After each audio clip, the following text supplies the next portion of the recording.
The wedding ring wasn't what broke the Korean Mafia boss. It was the 4 words his wife said after taking it off. I gave you everything. He thought she was leaving because he loved her too little. The truth was far worse.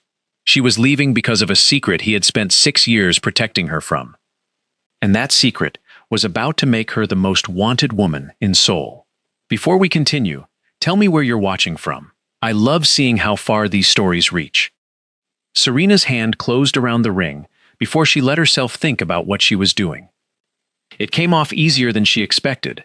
4 years, and it just slid over her knuckle like it had been waiting for permission. 2 days earlier, she had stood in this same kitchen and set 2 plates on the table instead of 1, out of habit more than hope.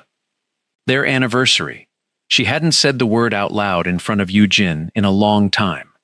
She'd learned that saying it only made the silence after it louder.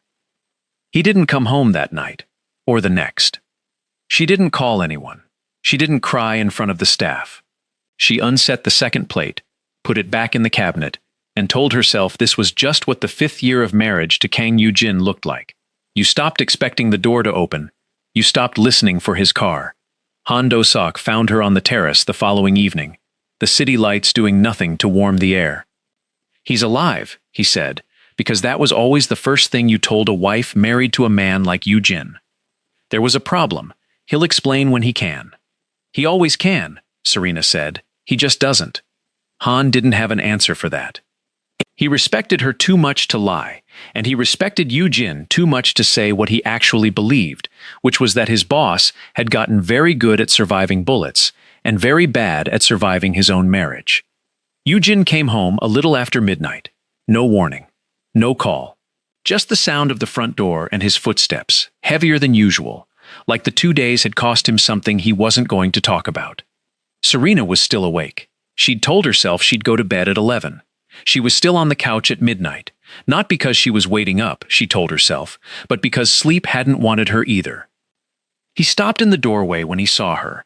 There was a cut above his eyebrow, already closing, the kind of small wound he never let anyone fuss over. You're hurt, she said. Not a question, just a fact, delivered flat, the way you'd mention the weather. It's nothing. It's always nothing. She stood up. 2 days, Yoo-jin. Nothing. I couldn't call. He said it like it was obvious, like she should already understand, the way she'd understood every time before. It wasn't safe. Not safe for who? He didn't answer right away. And that was its own kind of answer. He crossed the room toward her, and for a second, she almost let him close the distance the way she always did, because some old, tired part of her still wanted to check the cut above his eye herself. She didn't move toward him. That was new. She saw it land on his face, a small confusion, like he'd reached for a door that used to open and found it locked. I'm sorry, he said. He meant it. She could tell he meant it, and that almost made it worse. You keep saying that. Her voice stayed calm. She'd practiced calm for 2 days, standing alone in a house that felt bigger every time he left it. You say it, and then it happens again, and I tell myself that's just how it is. I married a man with a dangerous life. I knew that going in. Then you understand. I understand you'd rather I sit here not knowing if you're alive than tell me the truth and let me decide if I can carry it. She shook her head slowly. That's not protecting me, Yoo-jin. That's protecting yourself from having to trust me. He opened his mouth, and for once, nothing came out. In 5 years, she had never seen him without something to say. He negotiated with men who wanted him dead. He'd never once been quiet in front of her like this. She reached up and worked the ring off her finger. He watched her do it the way you'd watch something falling, that you knew you couldn't catch in time. I gave you everything, she said. Not loud, not shaking, just true. She set the ring on the table between them, gently, like she still respected what it had once meant, even now. Serena. I'm not doing this to punish you. She picked up the bag she hadn't realized she'd already packed, sitting by the door since that afternoon, like some part of her had decided before the rest of her caught up. I'm doing it because I don't know how to keep loving someone who protects me from everything except himself. She walked past him. He didn't reach for her. Later, he would wonder if that was the moment he lost her for good. The half-second his hand stayed at his side, instead of closing around her wrist. He told himself he didn't stop her because he owed her the choice. The truth was simpler and harder to admit. He didn't know what he would have said if she'd turned around. The door closed behind her, quiet, no slam, which somehow felt worse than if she'd screamed. Han Do-sok appeared in the hallway a few minutes later, having clearly heard enough to know better than to interrupt sooner. He found Yoo-jin still standing where she'd left him, staring at a ring on a table like it might explain something if he looked at it long enough. "Sir," Han's voice was careful, "there's something you should know before tonight is over." Yoo-jin didn't look up.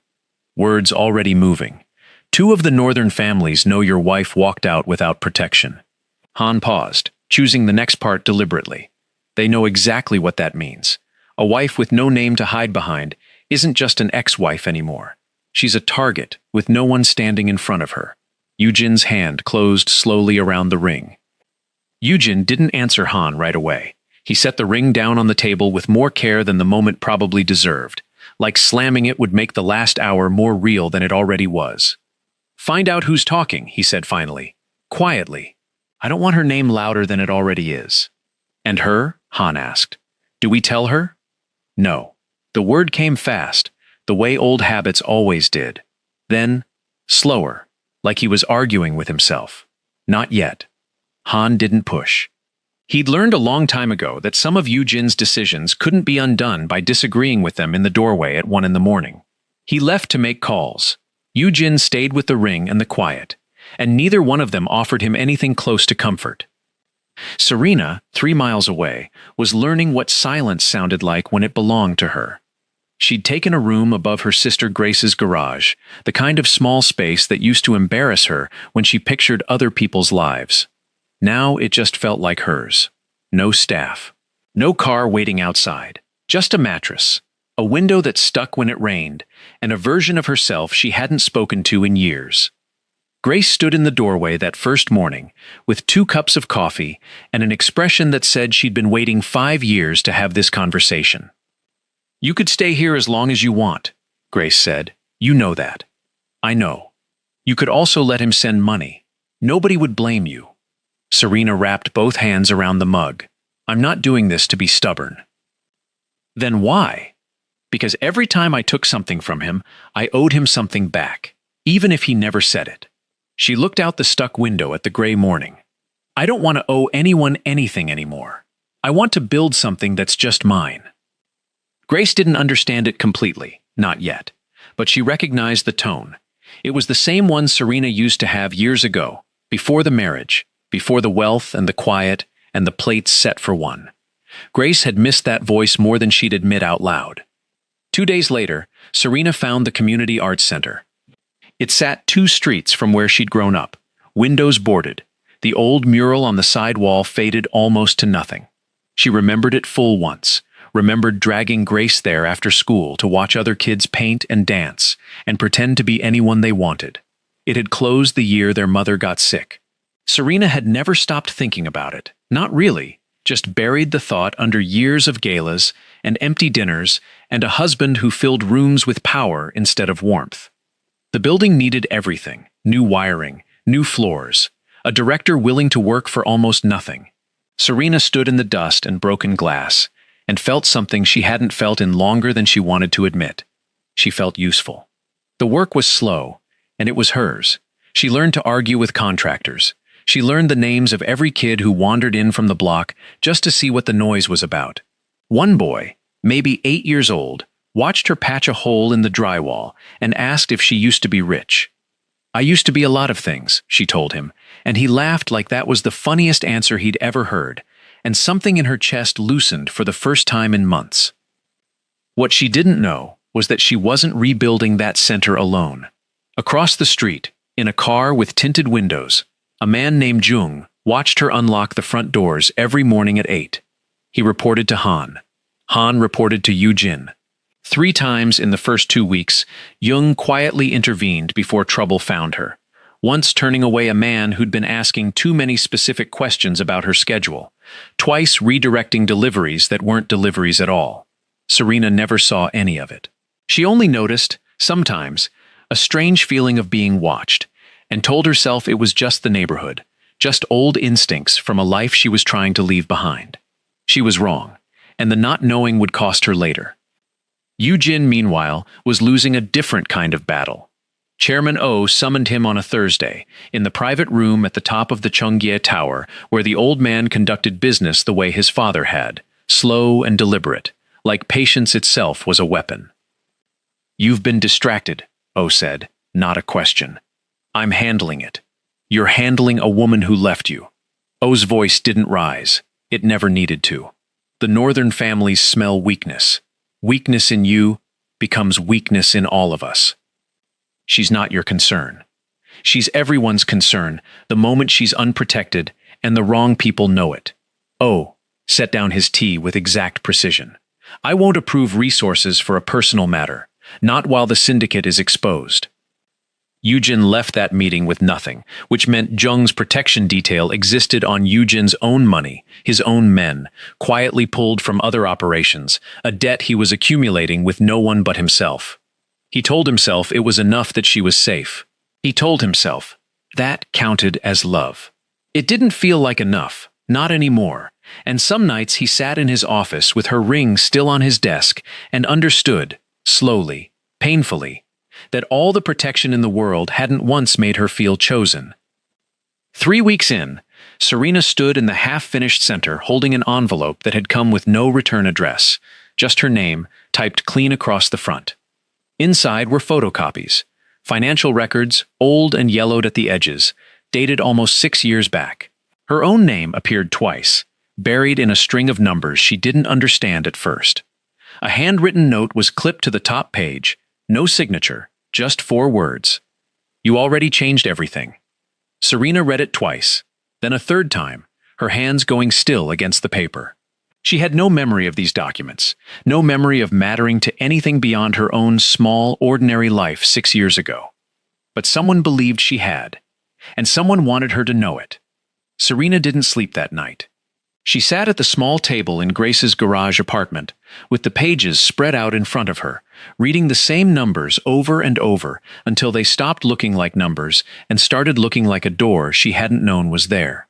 By morning, she'd made a decision. She was done wondering.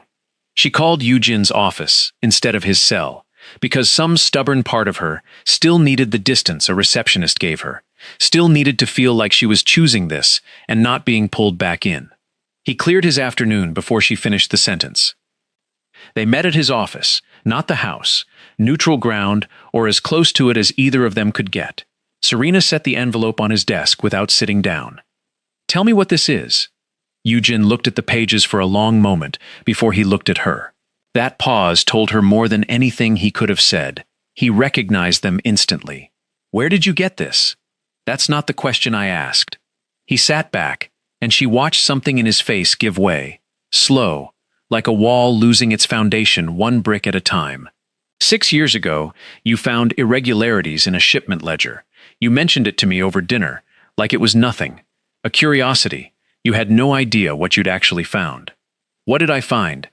Proof that 3 of my own men were moving money to a rival family. Preparing to move against me. His voice stayed even, but his hands weren't. If it had gone through, I'd be dead. Probably you too. Serena's chest went tight. So I stopped it. You stopped it without knowing you'd stopped anything. He said it quietly, like the words had been sitting in him a long time, waiting for permission. I buried every trace connecting you to it, erased your name from every file, made sure no one outside 3 people ever learned what you'd done. Why would you hide that from me? Her voice cracked on the last word, the first real crack since she'd walked out with the ring 3 weeks ago. That's not something to bury, Jin. That's something to be proud of. If anyone had known you exposed a coup against me, you'd have been a target for the rest of your life. Every enemy I've ever made would have known exactly where to aim. He stood, in around the desk, stopped short of reaching for her. I didn't erase what you did to punish you. I erased it to keep you breathing. Before we go any further, I want to know where you're watching this from tonight. Drop your city in the comments, because Serena's next question is about to change everything Jin thought he understood about love. She stared at him, and for the first time in 5 years, she wasn't looking at the Mafia boss everyone else saw. She was looking at a man who had made one desperate, quiet choice and let it quietly define every year after it. "That's why you pulled away," she said, understanding, arriving slower than the anger, and somehow worse. "Not because you stopped loving me, because you were scared of what loving me honestly might cost me." "Yes. Do you understand what that cost me instead?" Her voice finally broke fully. "I spent years thinking I wasn't enough to be trusted with your world. I thought you were ashamed of me, or tired of me, or waiting for something better. I built an entire version of our marriage out of your silence, Eugene, and it was wrong, and you let it be wrong, because you'd rather I hate you a little than fear for my life a lot." He had no answer for that. For once, the man who negotiated peace between armed men standing in a room had nothing. Han Do-sek, who had been waiting outside, stepped in without being asked, because he'd carried his own piece of this for 6 years, and watching Eugene fail to say it was more than he could stand. "I told him to tell you," Han said. Serena turned. "Years ago, I told him you deserved to know what you'd done, that you deserved to decide for yourself what risk you could carry. He wouldn't listen." Eugene's jaw tightened, but he didn't deny it. "You had someone telling you the truth," Serena said softly, "and you still chose the lie." "I chose to protect your life." "Did you ever protect my heart?" she asked, "the way you protected my life?" The silence that followed lasted long enough to become its own answer. Eugene sank into the chair behind him, not from weakness, not from injury, but because there was nothing left standing on. He'd spent 6 years believing the secret was an act of love. Watching her face now, he understood for the first time that it had only ever been an act of fear wearing love's clothes. "I don't know how to make this right," he said. "I'm not asking you to make it right." Serena picked the envelope back up, folded it carefully, the way you'd fold something you weren't ready to throw away yet. "I understand why you did it. I do. But understanding you isn't the same as trusting you again. You don't get both just because you finally told me the truth." She left before he could find words for that either. Han watched his boss sit motionless in the chair, staring at nothing, and made a decision of his own. He pulled out his phone and sent a short message to a contact he trusted less every year, asking a question that would matter more than he knew by morning. That contact was already 3 steps ahead of him. By the time Eugene's phone rang past midnight, the man on the other end wasn't calling with news. He was calling with terms. Somewhere along the last 3 weeks, Serena's name and the story behind it had reached someone inside Eugene's own circle, someone he'd trusted enough to never watch closely. "You have something I want," the voice said, "and I have someone you can't afford to lose twice." "Who is this?" Eugene said, though some part of him already suspected. "Someone who's been patient a long time." The voice was calm, almost friendly, which made it worse. "Your wife walked out of your protection without a name to hide behind. Took some work finding her, but I did. She's fine. For now, what happens next depends on how reasonable you're willing to be. Say what you want. Step down, hand the northern routes to people who understand this business doesn't have room for men distracted by feelings. Do that, and your wife stays exactly as untouched as she is right now." The line went dead before Eugene could answer, which told him everything about how sure this man was of his position. Han was already moving, phone against his ear, coordinating men Eugene hadn't authorized, calling in favors from people Eugene didn't know he still had. When Eugene looked up, Han met his eyes without flinching. "I already sent someone to Grace's place," Han said. "She wasn't there. Neither was Serena." "Where?" "The center. She's still working nights, finishing the mural room." Han was already pulling on his jacket. "I have 2 men headed there now." Chairman O summoned Eugene before dawn, and for once, Eugene almost didn't go.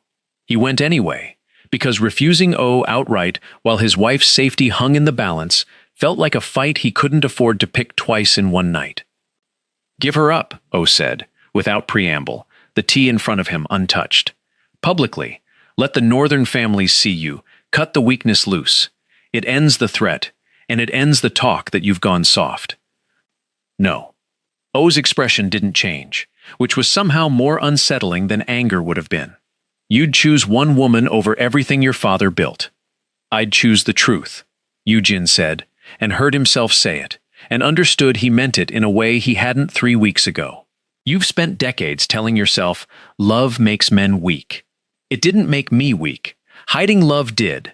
I'm done hiding anything. Oh dismissed him without another word, and Yujin walked out of that tower for what he suspected was the last time as a man O would call an ally. Serena, meanwhile, hadn't waited for anyone to save her. She'd been in the mural room when Jung, the man who'd watched over her for weeks without her knowing his name, finally introduced himself and told her, fast and low, that they needed to leave. She didn't argue about the plan. She argued about the kids still inside, 2 teenagers finishing a mural after hours, because it was the only quiet place either of them had. We're not leaving them, she said, already moving toward the back room, and Jung, who'd been given orders to protect 1 woman, found himself protecting 3. They got the teenagers out through the loading door as 2 cars pulled up out front, men stepping out with the unhurried confidence of people who didn't expect resistance. Serena's pulse hammered, but her hands stayed steady on the fire door, holding it for the last kid through. This was not the woman anyone in that syndicate remembered. By the time Yujin and Han arrived, the standoff had already tightened into something close to a siege. Han's men held the front. The insiders' men held the street.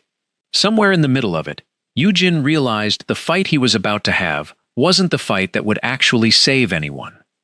If I go in shooting, Yujin said quietly to Han, she might be caught in it.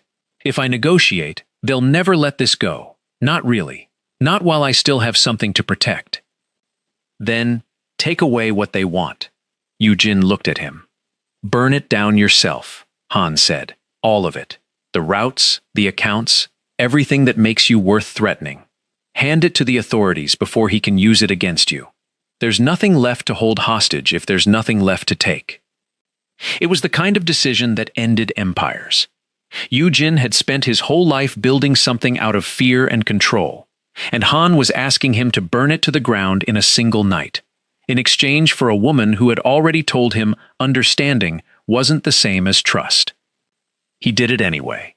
He called a number he'd kept for exactly this kind of leverage, a contact inside the financial crimes division he'd cultivated for years as insurance, and he gave them everything. 6 years of records. Every account, every route, every name, including his own. Within the hour, sirens replaced silence. The insiders' men scattered the moment they realized what was coming, because loyalty built on fear evaporates the second fear point somewhere else. The standoff broke apart before a single shot answered another. Serena found Yujin standing outside the center as police lights swept red and blue across the broken pavement. His knuckles split from a fight he'd barely needed to win, his empire dismantling itself in real time on phones and radios all around him. She walked toward him without deciding to. He watched her come the way he'd watched her leave weeks ago, like he still didn't quite believe he was allowed to hope.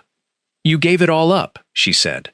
There wasn't anything in it worth keeping if it meant losing you twice. She reached for his bloodied hand, turned it over gently, the way she used to when they were younger, and neither of them owned anything worth protecting yet. I'm not asking you to fix this by coming back to me, Yujin said, and his voice, always so certain in every other room, came out unsteady in this one. I gave up the empire because it was rotten and because you deserved better than a man who needed it more than he needed you, but I won't ask you to come home, not after everything I cost you. I don't think I've earned the right to ask that anymore. Serena didn't answer right away. She stood there, holding his hand under the flashing lights, watching the only life he'd ever known collapse quietly behind him, and said nothing at all. Serena said nothing that night, and Yujin didn't ask her to. He let go of her hand first, gently, like he understood that holding on any longer would turn a moment of grace into a demand. The weeks after moved slower than either of them expected. Yujin sold what remained legally his to sell. The towers, the shipping contracts, the properties built on money he no longer wanted to trace back through. He kept almost nothing for himself. Most of it went into a fund. The authorities allowed him to direct toward the neighborhoods his old operations had quietly bled dry for years, the community center among them. He testified when they asked him to. He didn't ask for protection in return. Chairman O's remaining loyalists made sure the trial was ugly, but Yu Jin sat through every session without flinching, because for the first time in his life, he had nothing left to defend except the truth. He didn't call Serena. He didn't send flowers or lawyers or apologies dressed up as gifts. He simply did the work, month after month, and let her decide on her own time whether that meant anything. Grace noticed before Serena said a word about it. "He's still showing up," Grace said one evening, nodding toward the article on Serena's laptop screen, another quiet piece about the redevelopment fund, his name mentioned only once, buried near the bottom. Most men make one grand gesture and disappear. He's just doing it, over and over, not asking anyone to notice. "I know," Serena said. "So what are you waiting for?" Serena closed the laptop. "I'm not waiting for him to prove he loves me. I already know he does. I'm waiting to find out if I can trust that love without losing myself in it again." Grace sat beside her, quiet for a moment. "Then don't choose out of fear. And don't choose out of obligation either, just because he finally did the right thing. Choose because of what your heart actually wants, once it's not scared anymore." It was the kind of sentence Serena carried with her for weeks, turning it over every time she stood in the center that was, at last, almost finished. The Community Arts Center reopened on a bright Saturday in early spring, 5 months after the night the syndicate fell apart under its own weight. New paint, new windows. The mural the two teenagers had been finishing that night now covered an entire wall, bright and unafraid, exactly the kind of place Serena had once dreamed about before she let herself forget how to dream at all. Children filled the building within the hour. Laughter bounced off walls that had been silent for years. Serena stood near the door greeting families, and it took her a moment to notice him near the back, half hidden by a crowd of parents, watching a room full of kids paint like he had no right to be proud of it, and couldn't quite stop himself anyway. He didn't approach her. He never did anymore, not since that night outside the center. He watched the mural, watched the children, watched the life she'd built exactly the way she'd hoped it would look. And after a while, he turned toward the door like a man who'd only come to see it once and didn't plan on staying. Serena caught up to him on the front steps. "You weren't going to say goodbye?" He turned, surprised, like he hadn't expected her to notice, let alone follow. "I didn't want to make today about me. This is yours. You built it. We built it," she said. "Even if you never let anyone see your name on it." He didn't answer that. He'd stopped needing credit for anything months ago, and it showed in the way he stood now, lighter somehow, like a man who'd finally put down something heavy he'd been carrying his whole life. Serena reached into her pocket. She'd thought about this moment more times than she wanted to admit, rehearsed it, doubted it, nearly talked herself out of it twice.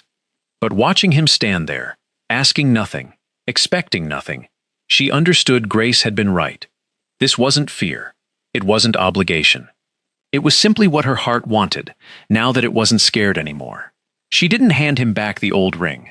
That one was still sitting in a drawer somewhere, a piece of a marriage built on silence and sacrifice, and two people who loved each other without ever really seeing each other. This was something new, small and simple, chosen without anyone watching. She placed it in his open hand. "This one isn't built on sacrifice," she said. "It's built on truth." His hand closed around it, trembling in a way she'd never once seen from him, not during standoffs, not during the trial, not during any of the moments the rest of the world had watched him stay perfectly composed. If stories like this one stay with you long after they end, I hope you'll stay too. Subscribe, and let's keep finding these unforgettable journeys together. "Can we start over?" Yu Jin asked quietly. Serena looked at him for a long moment, the sound of children laughing behind them, spring light warm on the steps where a marriage had once ended, and was now, carefully, becoming something else entirely. "No," she said. His face fell, just slightly, before she reached for his hand and laced her fingers through his. "Let's start honestly," she said. And for the first time in 5 years, neither of them was protecting anything from the other at all.